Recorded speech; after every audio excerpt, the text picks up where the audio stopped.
Healthy ടേസ്റ്റിയായ റവ പുട്ട് എങ്ങനെ ഉണ്ടാക്കാമെന്ന് നമുക്ക് നോക്കാം.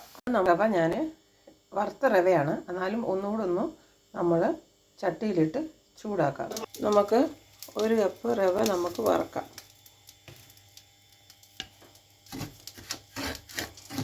ഇത് ജസ്റ്റ് ഒന്ന് ചൂടാക്കിയാൽ മതി, ഒന്ന് വറുത്തെടുത്താൽ മതി. നമുക്കധികം അതിനകത്തൊന്നും വേറൊന്നും ചേർക്കേണ്ട ആവശ്യമില്ല.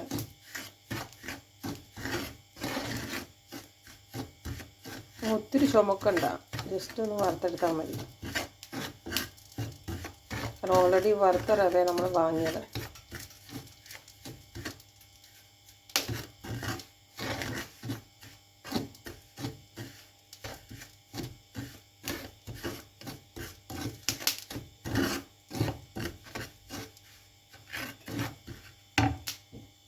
ഒന്ന് ചെറുതായിട്ടത് ചൂടായിട്ടുണ്ട്. നമുക്കിനി അത് ഓഫ് ചെയ്യാം. കൂട്ടുകാരെ, റവപ്പുട്ട് ഉണ്ടാക്കാനായിട്ട് നമ്മൾ ആ വറുത്ത റവ 1 കപ്പ്, അതിലേക്ക് നമുക്ക് കുറച്ച് ക്യാരറ്റ് ചീകിയതിടാം. പിന്നെ കുറച്ച് ഉപ്പിടണം, ലേശം ഉപ്പിടാം.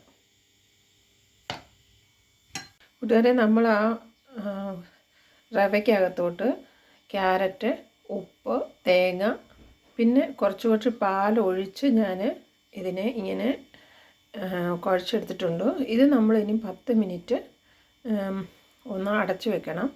കാരണം വെള്ളം കൂടിപ്പോയി കഴിഞ്ഞാൽ പാൽ കൂടിപ്പോയി കഴിഞ്ഞാൽ ഇത് കുഴഞ്ഞു പോവും.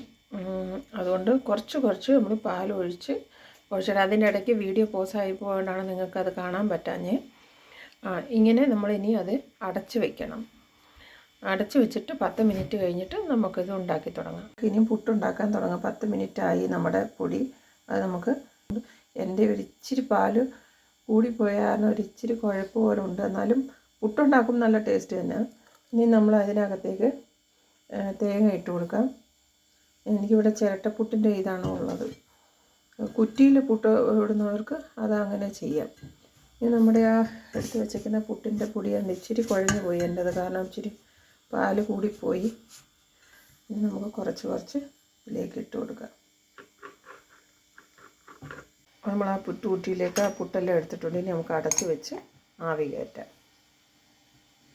കുക്കർ വെള്ളം ചൂടാകുന്നുണ്ട്, അതിലേക്ക് നമുക്ക് പുട്ട് വെച്ച് ആവി കയറ്റിയെടുക്കാം. അങ്ങനെ കൂട്ടുകാരെ, സ്വാദിഷ്ടമായ റവ പുട്ടും പഴവുമാണ് ഇന്ന് എൻ്റെ ബ്രേക്ക്ഫാസ്റ്റ്. നിങ്ങളെല്ലാവരും ഇതൊന്ന് ട്രൈ ചെയ്ത് നോക്കണം. കുഴഞ്ഞു പോയെന്ന് പറഞ്ഞാലും പാലൊഴിച്ച് കുഴയ്ക്കുന്നത് കൊണ്ട് നല്ല ടേസ്റ്റാണ് ഇത് കഴിക്കാൻ.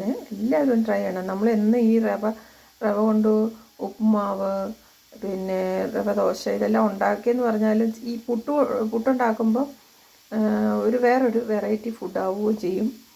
എല്ലാവർക്കും നല്ല ടേസ്റ്റ്, എളുപ്പം ഉണ്ടാക്കാൻ. കാരണം ഈ ജോലിക്കൊക്കെ പോകുന്നവർക്ക് പെട്ടെന്ന് വന്ന് അരി ഉഴുന്നൊന്നും വെള്ളത്തിൽ ഇടാതെ ഒക്കെ ബുദ്ധിമുട്ടുന്നവർക്ക് ഇങ്ങനെയുള്ള ബ്രേക്ക്ഫാസ്റ്റുകൾ വളരെ ഉപകാരം. എന്നെപ്പോലുള്ളവർക്ക്, അപ്പോൾ ജോലി ചെയ്യുന്നവർക്ക് ഭയങ്കരമായിട്ട് ഉപകാരപ്രദമാണ്. നിങ്ങളെല്ലാവരും ഇതൊന്ന് ട്രൈ ചെയ്ത് നോക്കണം. ഈ പുട്ട് ഉണ്ടാക്കിയിട്ട് ഫീഡ്ബാക്ക് അറിയിക്കണം.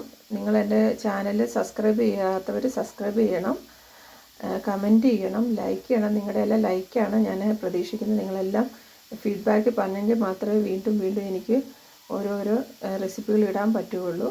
അതുകൊണ്ട് എല്ലാവരും കമൻറ്റ് ചെയ്യണം, ലൈക്ക് ചെയ്യണം, സബ്സ്ക്രൈബ് ചെയ്യണം. ഓക്കെ, എന്തെങ്കിലും തെറ്റുകുറ്റണമെങ്കിൽ ക്ഷമിക്കണം. അപ്പോൾ അടുത്ത ഒരു വീഡിയോയുമായി വരുന്നത് വരെ ബായ്.